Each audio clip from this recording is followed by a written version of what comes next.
এখন বাজে ঘড়িতে ওই পৌনে ৫টা মতো, দেখে কিন্তু একদমই বোঝা যায় না।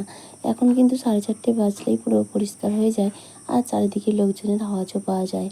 একে তো প্রচণ্ড গরম, তার উপরে এত তাড়াতাড়ি সকাল হয়ে যাওয়ায় বিশেষ করে আমাদের গ্রামের মানুষরা আরও তাড়াতাড়ি ঘুম থেকে ওঠে। এই কারণে প্রত্যেকেই তো চাষবাস করে, মানে বেশিরভাগ মানুষই গ্রামে চাষের ওপর নির্ভর। তো সেই চাষবাস করতে হলে ওদের মাঠে যেতে হয়, আর সেই কারণে যতটা সকাল সকাল ওরা যেতে পারবে। আর এখন করে যে রোদের তাপ 9টা বাজলে আর থাকা যায় না। তো সেই কারণেই সবাই কিন্তু তাড়াতাড়ি ঘুম থেকে উঠে। সো হ্যালো এভরিওয়ান, শুভ সকাল বন্ধুরা, কেমন আছো তোমরা? আশা করছি সবাই খুব ভালো আছো, আর আমরাও বেশ ভালো আছি। আমি আলপনা, আমার নতুন আরও একটি ব্লগে তোমাদের সবাইকে জানাই অনেক অনেক স্বাগত আর অনেক অনেক ভালোবাসা। দিনটা ছিল শুক্রবার, এখন ঘড়িতে সময় ওই তো বললাম।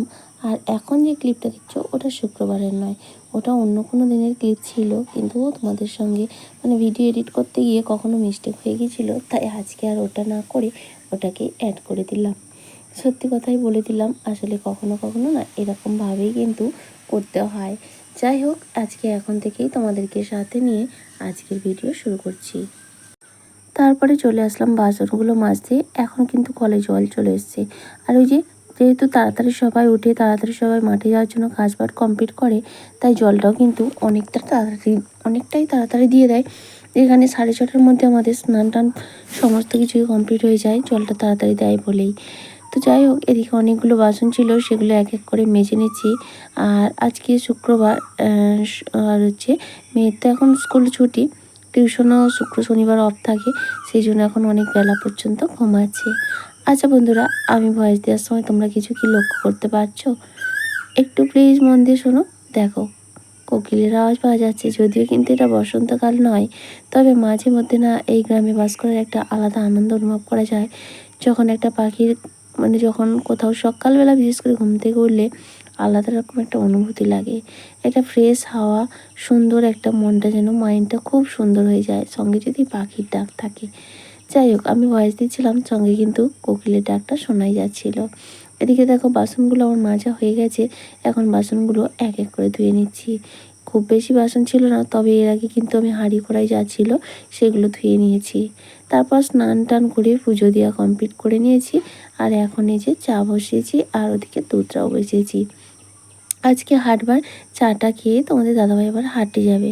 আর তারপরে মেয়েকে তুলবো, ওর পড়াটা আছে, স্কুলের ছুটি তো শেষ হতেই গেল। এই 1 জুন থেকে কিন্তু স্কুল শুরু হয়ে যাবে।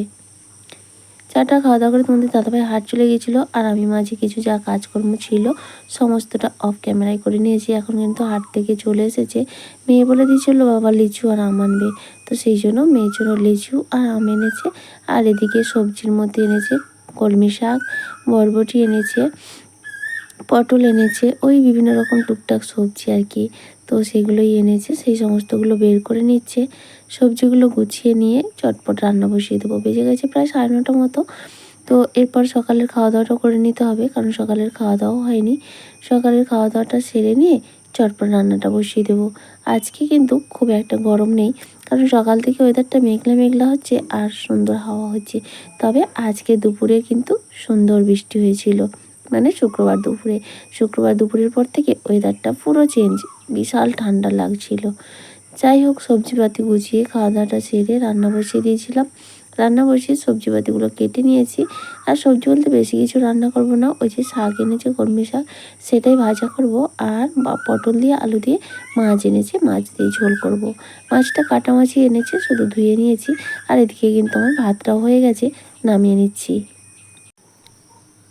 গতকালের ভিডিওতে এমজে অধিকারী ফ্যামিলি থেকে দিদিভাই কমেন্ট করে বলেছে ঠাকুর ঘরটা মানে ঠাকুরের জায়গাটা ঈশান কোণে রাখার চেষ্টা করো। থ্যাংক ইউ সো মাচ প্রথমে কমেন্ট করার জন্য। আর কি বলতো, আমিও জানি গো ঈশান কোণেই ঠাকুর রাখলে ভালো, কিন্তু পরিস্থিতি সেরকম নেই, কারণ এই ঘরটা তখন তৈরি করেছিল আমার তো বিয়ে হয়নি। তো তারপরে আমি এসে দেখলাম যে এইখানটা ঈশান কোণ, সেইখানে কিন্তু আমার রান্নাঘর। তো সেই জায়গায় ঠাকুর রাখার মতো কোনো জায়গা নেই গো, সেই কারণেই ওখানেই আমাকে রাখতে হয়েছে। তবে যদি ভবিষ্যতে যখন ঘর বাড়ি করবো, তখন কিন্তু সেই রকম পজিশান অনুযায়ী আমি করব। দিদিভাই আরও কমেন্ট করে বলেছে, তুমি বলো তোমার জায়ের সঙ্গে তোমার মিলমেশ নেই, আজকে একসঙ্গে খাওয়া দাওয়া করলে, একদিন ভিডিওতে দেখিও। এই কাহিনী বলতে গেলে অনেক বড় হয়ে যাবে। সত্যি মিলমিশ নেই মানে এই নয় যে আমাদের মধ্যে প্রচুর ঝগড়াঝাটি অশান্তি হয়েছে এই রকম। আমার জায়ের স্বভাবও কারোর সঙ্গে মেশে না, কারোর সঙ্গে কথা বলে না। তুমি যদি চেঁচে কিছু বলো তাহলেই বলবে, ঝগড়াঝাটি কিছুই আমাদের মধ্যে নেই। কিন্তু ওই যে কারোর সঙ্গে চেঁচিয়ে বসে ডেকে সবসময় তোমাকে তোষামোদ করে করে চলবো সেই স্বভাবটা আমার নেই। আর হলে একসঙ্গে খাওয়া দাওয়া, খাওয়া দাওয়া তো সে রান্নাবান্না করে না, কিছুই করে না, আর তার খরচেও কিছু হয় না। ননদরা এসেছিল, আমি ননদ নন্দাই আমার তোমাদের দাদাভাই সবাই মিলে আমরা একসঙ্গে রান্নাবান্না করে একসঙ্গে খাওয়া দাওয়া করেছি, এই আর কি। কি হবে?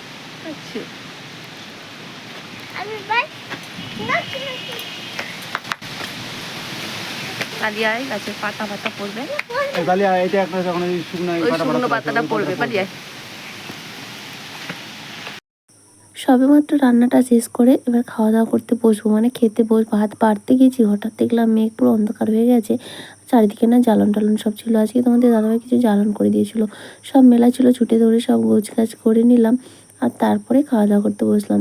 এখন কিন্তু বেশ ঝড় উঠেছে আর এখন কিন্তু বৃষ্টিও শুরু হয়েছে, ওয়েদারটা পুরো ঠান্ডা। আর ঝড় বৃষ্টি হওয়া মানেই তো কারেন্ট থাকে না। যাই হোক, খেতে বসে গেছি। রান্না শাক ভাজা, পটল আলু দিয়ে মাছ দিয়ে ঝোল, সঙ্গে রয়েছে আম, আর ওইটা হচ্ছে গুগলির তরকারি, পাশের বাড়ির এক কাকিমাদের দিয়েছে। তারপরে বিকেলে চলে এসেছি নাচের ক্লাসে। কালকের ভিডিওতে কমেন্ট করেছে পিঙ্কি ঘোষ, শ্রেয়সী ব্লগ, কমেন্ট করেছে শম্পা সাহা, সোনাই পিকু ব্লগস। অনেকদিন পর কমেন্ট করলে কেমন আছো অবশ্যই জানিও। এছাড়াও কমেন্ট করেছে Nimai Das Contai. Thank you so much, তোমাদের সবাইকে অসংখ্য ধন্যবাদ। এইভাবেই আমার পাশে দেখো আর এভাবেই আমাকে সাপোর্ট করো। দেখা হচ্ছে একেবারে সন্ধ্যাবেলা, নাচের ক্লাস থেকে এলাম সবে মাত্র। যেহেতু ঠান্ডার ওয়েদার তাই আজকে চা মুড়ি নিয়ে সন্ধ্যাবেলা বসে গেছি। যেহেতু তোমাদের দাদাভাই বাড়িতে রয়েছে আর মেয়ে ওদিকে সুজি খাচ্ছে, ওকে একটু সুজি করে দিলাম। সবাই মিলে বসে এইভাবে চা খেতে কিন্তু বেশি ভালো লাগে। আর সবাই বলতে আমরা দুজনেই যদি থাকি তাহলে কিন্তু বেশ ভালো হয়।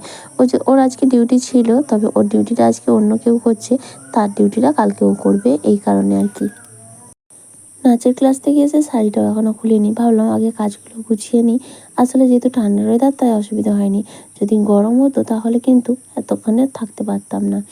তো যাই হোক, এই শাড়িটা নিয়েছিলাম জল ঢালার সময়, তো দেখানো আর হয়নি। এই শাড়িটার সঙ্গে ব্লাউজটাও নিয়েছিলাম, তো সেই যা পরেছিলাম আর পরা হয়নি, তাই আজকে পরেছিলাম। কেমন লাগছে শাড়িটা অবশ্যই কমেন্ট করে জানিও। আর কিছু জামা কাপড় ছিল শুকনো, সেগুলো গুছিয়ে নিচ্ছি, কারণ ফেলে রাখলে কাজ তো পড়েই থাকে। আর আজকে জানো তো গরম ছিল সকালবেলা, সেই জন্য দুবারের ভাত করেছিলাম। তারপর জানি নাচের ক্লাস আছে, আসতে দেরি হবে, তারপরে এসে রান্না করতে ইচ্ছা করবে না। কিন্তু ওয়েদারটা এতটাই চেঞ্জ হয়ে গেছে, আর দুপুরবেলা জানো তো ওই যে ঝড় হয়েছিল তাই চারিদিকে পাতা ভর্তি হয়ে গিয়েছিলো। ভাবলাম বৃষ্টি পড়লে পাতাগুলো জমে যাবে, তাই ঝাড় দিতে গেছিলাম আর মুষলধারে বৃষ্টি শুরু হয়ে গেছে, তাই ভিজে গেছিলাম। আর ওই ভিজে যাওয়ার কারণে কিন্তু বেশ ঠান্ডা লেগে গেছে, তবে সঙ্গে সঙ্গে কিন্তু ওষুধ খেয়ে নিয়েছিলাম। তবুও প্রচণ্ড গলা ব্যথা করছে আর নাক দিয়ে সর্দি হচ্ছে, সেই জন্য ভাবছি রাতে আর জল ঢালা ভাত খাবো না, মেয়েকেও দেবো না, যেহেতু ঠান্ডা ওয়েদার। তোমাদের দাদাভাই বললো সে কিন্তু খাবে। যাই হোক, অসুবিধা নেই, ও খাবে। আমি ভাবছিলাম মুড়ি খেয়ে নেবো, তো পরে তোমাদের দাদাভাই বাজারে গিয়েছিল, সেখান থেকে পরোটা এনেছিল, সেটাই আমি আর মেয়ে দুজনে খেয়েছি। ওই ঠান্ডা ভাত আর খাবো না, কারণ কি প্রচণ্ড পরিমাণ ঠান্ডা লেগে গেছে। আর এই যে কালকে ননদ এসেছিল, ননদকে তো সাথ দিতে গিয়েছিলাম, আর নিয়ম রয়েছে ওদের, সাথ দিতে যেয়ে আসে তাদেরকে নতুন শাড়ি দিতে হয়। তো আমি গিয়েছিলাম, সেই জন্য আমরা যারা গিয়েছিলাম তাদের প্রত্যেকের জন্য শাড়ি এনেছিল, তো আমার জন্য কিন্তু এই শাড়িটা এনেছে। আমি এবার বলছিলাম কিসের জন্যই বা আনতে হবে, যতজন সাথ দিতে যাবে প্রত্যেককে যদি আবার সেই ততগুলো শাড়ি দিতে হয় তাহলে নিজের কি থাকবে, এই আর কি। তো যাই হোক, নিয়ম পালন করতে ওই জন্য দিয়েছে, তো সবাইকেই সুতির ছাপা শাড়ি দিয়েছে। আমার কিন্তু বেশ শাড়িটা ভালো লাগছে, তোমাদের কেমন লাগছে জানিও। তবে আমার এরকম উপহারের আমি মূল্য বুঝি না, মানে যে অনেক টাকা দিয়ে উপহার দিলে সেটা আমার কাছে ভালো লাগবে তা নয়। আমাকে 2 টাকার উপহারও যদি কেউ দেয় সেটাই আমার কাছে ভালো লাগে, কারণ উপহার উপহারই হয়, সেটার মূল্য দিয়ে তার দাম বিচার করা যায় না। তো আমার খুব পছন্দ হয়েছে, তোমাদের কেমন লাগছে অবশ্যই জানিও। তো শাড়িটা আমি সেদিন থেকে খোলা হয়নি, আজ খুললাম আর তোমাদের সঙ্গেও শেয়ার করে নিলাম। এই যে তারপর তোমাদের দাদাভাই বাজার থেকে পরোটা এনেছে, আর পরোটার সঙ্গে যে তরকারিটা দেয় এটা ঘুগনি না আলুর দম কিছুই বুঝতে পারছি না, অল্প অল্প মটরও দেখা যাচ্ছে। যাই হোক, তরকারির টেস্টটা কিন্তু একদমই বাজে ছিল। তো এদিকে চপ এনেছে, তো আলু সেদ্ধ আর চপ দিয়ে আমাদের খাওয়া দাওয়াটা করে নিলাম। আজকের মতো টাটা।